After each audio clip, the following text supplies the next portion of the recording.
Olá, professor, aqui é Paulo Henrique. Esse aqui é minha apresentação do trabalho de ED2, primeira unidade. Bem, basicamente, eu usei Java puro, não usei nenhuma biblioteca externa ou qualquer outro framework. E já executando aqui o programa, a primeira interação que a gente tem é com uma telinha pedindo pelo usuário. Aqui eu não vou chamar tela de login, porque ele simplesmente pede o nome e o CPF para identificar quem é que está usando, mas não existe um sistema de credenciamento através de senhas. Aqui na minha parte da database eu vou ter o log, então eu vou deixar ele aberto aqui, para a gente poder ir acompanhando o que está acontecendo. Eu também vou abrir aqui no nosso cantinho essa telinha. Basicamente, eu posso começar aqui informando o nome do meu usuário e o CPF.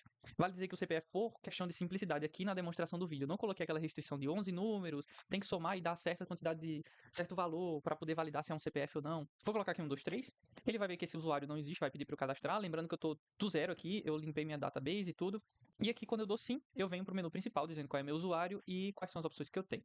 Então, passando rapidinho aqui pelas opções, eu tenho primeiramente a mais importante, que é a de cadastrar os serviços.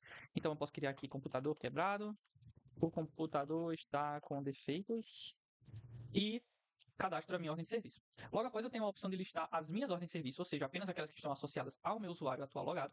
E o senhor já pode ver aqui que em cima a gente já tem a atualização do log, né? Ou seja, ele está me dando aqui um AVL insert, dizendo que a ordem de serviço 1 foi adicionada no AVL, e depois me disse que teve um cache insert, em que a gente vê aqui o código da ordem de serviço sendo adicionada a cache, né, que está com esses espaços vazios aqui justamente para mostrar o tamanho máximo dela de 20 espaços.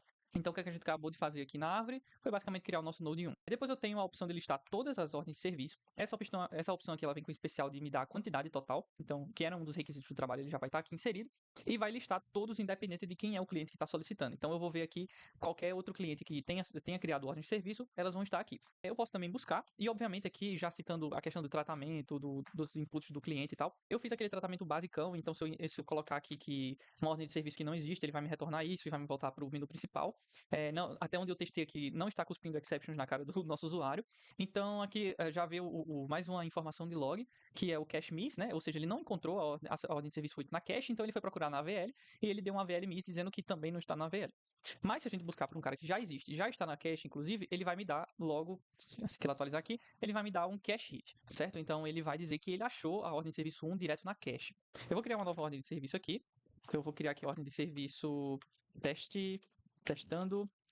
E aí o que a gente vai ter esse comportamento aqui na árvore, adicionamos o 2 aqui, e agora eu vou tentar provocar um desbalanceamento. Então eu vou adicionar mais uma ordem de serviço, vou chamar de teste 1, testando 1, e aí o que a gente tem agora é um node aqui embaixo que vai desbalancear a árvore. Então, assim que aqui o log atualizar, ele me indica aqui que houve um AVL rotate, ou seja, quando eu inseri esse novo node aqui, eu desbalanceei e tive que fazer uma rotação à esquerda na nossa árvore. Então, o que aconteceu com a árvore é que agora meu 2 é o meu node raiz, eu tenho um aqui à esquerda e o 3 aqui à direita, e a gente consegue ver que isso aqui está funcionando direitinho, porque quando eu faço a listagem, que é um algoritmo de ordem, então eu tenho aqui justamente o 1 primeiro, depois o 2, depois o 3, né? Justamente mostrando o comportamento que a gente espera, que primeiro mostra o node à esquerda, depois o node que fez a chamada e por fim o node à direita. Então está nessa estrutura aqui. Depois disso, eu tenho como fazer a remoção. Bem, para mostrar a remoção, eu vou inserir mais um. Então eu vou fazer um testando. Eu perdi a conta, eu vou chamar de 2. Então, no caso, o que acabou de acontecer aqui com essa inserção, deixa eu limpar aqui, foi um node 4 aqui embaixo, que vai desbalancear. Não vai desbalancear, na verdade, essa árvore, mas eu vou fazer a remoção do 1, e no momento que eu fizer a remoção do 1, eu vou ter mais um desbalanceamento. Então, agora sim, eu vou remover aqui, removi com sucesso, e eu vou estar desbalanceado, o que vai fazer minha árvore ficar assim, com o meu 3 sendo o meu novo node raiz. Quando eu fiz um remove, ele teve que fazer um AVL rotate, rotação à esquerda na AVL, fez um AVL remove, né, dizendo que a ordem de serviço 1 foi removida da AVL, e atualizou a minha altura, que ele sempre vai informar isso, e ele deu um cache remove, né, então ele informou que aquele 1 que estava ocupando um espaço na cache, ele foi removido, justamente para liberar para que outras ordens de serviço assumam um lugar, e para que não arrisque que eu acabe deixando aqui na cache um lixo, né. Então, depois eu tenho a opção de atualizar uma ordem de serviço, então eu vou escolher a ordem de serviço 2 aqui. Ele me informa que eu posso deixar algum campo em branco, para caso eu queira manter o mesmo valor. Eu vou colocar aqui nova ordem e vou deixar isso aqui em branco, porque assim a gente vê esse comportamento acontecendo. Então, quando eu dou aqui um 2 para ver, 2 ou 3, eu só tenho um usuário, eu vou ver aqui que o novo título que foi mudado, a descrição não mudou, né? Continua aquele testando. Beleza. Ele me informa aqui que a ordem de serviço 2 foi atualizada, e no caso, ele não dá nenhum aviso aqui do que está na cache ou do que está no AVL, mas ele atualiza os dois, obviamente. Depois eu tenho a opção de fazer logout, então eu posso sair aqui. Eu já aproveito para mostrar o comportamento de acessar com um usuário diferente, então eu vou chamar de 321. Vou dizer que eu quero cadastrar, porque é inédito. Se eu fizer a listagem das minhas ordens, né, apertando o 2, eu vou ver que eu não tenho nenhuma resposta. Mas o meu banco de dados está sim populado com outras, porque pertencem a outro usuário, então quando eu dou o 3 aqui, eles aparecem. Beleza, agora eu vou sair do sistema para a gente poder falar um pouco melhor daquele exemplo em que a gente faz a população, né? Então, para isso, eu fiz o quê? Eu preparei essa base de dados aqui já pronta, né? Eu estou persistindo os dados, então eu consigo acessar ele novamente. Esse aqui, inclusive, é o log da base de dados nova, certo? Então, você pode ver que quando foi tudo adicionado, essas últimas 4 linhas aqui foi eu fazendo os testes depois. Eu vou fechar isso aqui, a gente já pode fechar. E eu posso mostrar esse exemplo aqui funcionando agora. Entro com o meu usuário que já existe aqui, sem problema. Dou um 3 aqui e eu vou ver que todas as opções aqui estão listadas, né? São 60 coisas diferentes, né? Eu populei aqui usando o ChatGPT para não ter que pensar em todas elas. Então, o que eu posso mostrar aqui é que a minha cache está vazia. Então, quando eu der um buscar, a minha cache está vazia porque eu acabei de iniciar o sistema de novo. Então, quando eu der um buscar, procurar pela, por exemplo, ordem 3, eu vou ver um log aqui de cache miss, então ele disse que a 3 não foi encontrada, inseriu ela na minha cache e deu um AVL hit, ou seja, ele achou essa ordem de serviço na árvore, né? Então, se eu procurar, obviamente, aqui por uma que não existe, então vou procurar pela 100, ele vai me retornar nada porque ele viu que não existe, né? O que ele vai me dar no log é que vai dar um cache miss, ou seja, não achou na cache, vai dar um AVL miss porque também não achou na AVL. Então, mostrando aqui, por último, né, o comportamento de como a cache funciona quando ela enche, que a gente tem o momento em que ela encheu pela primeira vez, né? A primeira vez que eu preenchi os 20 lugares, quando eu precisei preencher mais uma vez, eu substituí por aquela que entrou primeiro, né? First in, first out. Então o 21 entrou no lugar do meu 1 aqui. E bem, quanto ao comportamento da execução é isso, vamos passar para a parte do código. Fiz aqui para a gente ser mais rápido um diagrama UML, para a gente dar uma olhada como é que foi estruturado. Eu fiz usando bem parecido com a lógica do MVC. Então eu tenho aqui um controller, que é onde eu tenho as minhas funções para fazer a interação com o usuário. Tenho essa classezinha color só para eu poder pintar o terminal.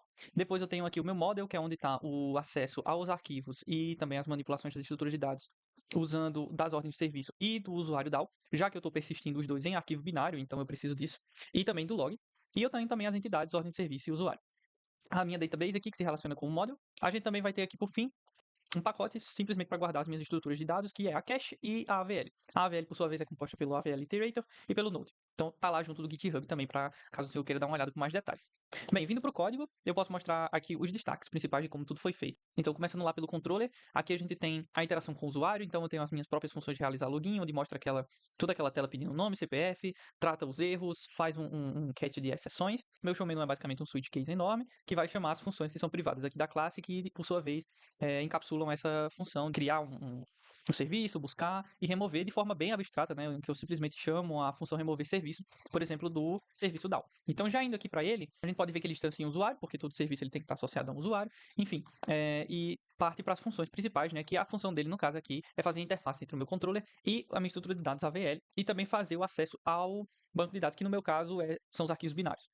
Então, mostrando depois aqui também a questão do usuário DAO. Ela funciona bem parecida, então ela é até bem mais simples. O usuário também usa um AVL, tá? O usuário também é persistido através de uma árvore. E por fim, a gente tem o logDAO, é justamente as funções simplesmente de adicionar o log. Então, adicionar lá o arquivo que a gente estava vendo e de fazer o load do log também na função principal, na main. Vale destacar aqui as estruturas de dados, né? Que é o foco aqui da matéria. A gente tem a AVL, que ela ficou imensa porque eu adicionei várias funções personalizadas. Eu separei as rotações em funções próprias. Tem a cache, ela é implementada usando um vetor. Então, um vetor de itens, eu tenho um tamanho máximo, eu tenho uma posição inicial, que isso aqui é usado para fazer a rotação do vetor. Então, eu tenho aqui justamente para quando a minha posição inicial chega ao tamanho máximo, eu volto para o início da fila, então eu vou substituindo sempre o cara que entrou primeiro. E aqui, durante o código, tem as implementações normais de remoção, seguindo a política do fila. Só para finalizar aqui e mostrar a minha main principal, simplesmente faz aqui o load do log, depois ele faz um limpa tela, ele chama a realização de login, que ele retorna um true ou false para dizer se vai continuar ou não com o sistema. Se vai continuar, ele mostra o menu. Se não for continuar, ele manda um voto sempre e encerra. Essa função aqui é basicamente para fazer a população do database. Então, isso aqui foi a lista que o meu ChatGPT gerou. E ele faz a população lá no meu database.det. Então, o único destaque que vale aqui, para reforçar, é que tudo foi persistido. Então, o meu database, mesmo que agora eu não estou rodando o programa, mas se eu abrir ele de novo, eu vou ter acesso aos mesmos, inclusive os mesmos usuários que já estavam lá antes. Então, ele não vai pedir para cadastrar de novo. E se eu der 3, ele vai listar tudo como estava antes. A única coisa que ele limpa, obviamente, é a cache. Então é basicamente isso, professor. Qualquer dúvida fica à disposição para esclarecer alguma coisinha ou outra. E tá tudo lá no meu GitHub atualizadinho.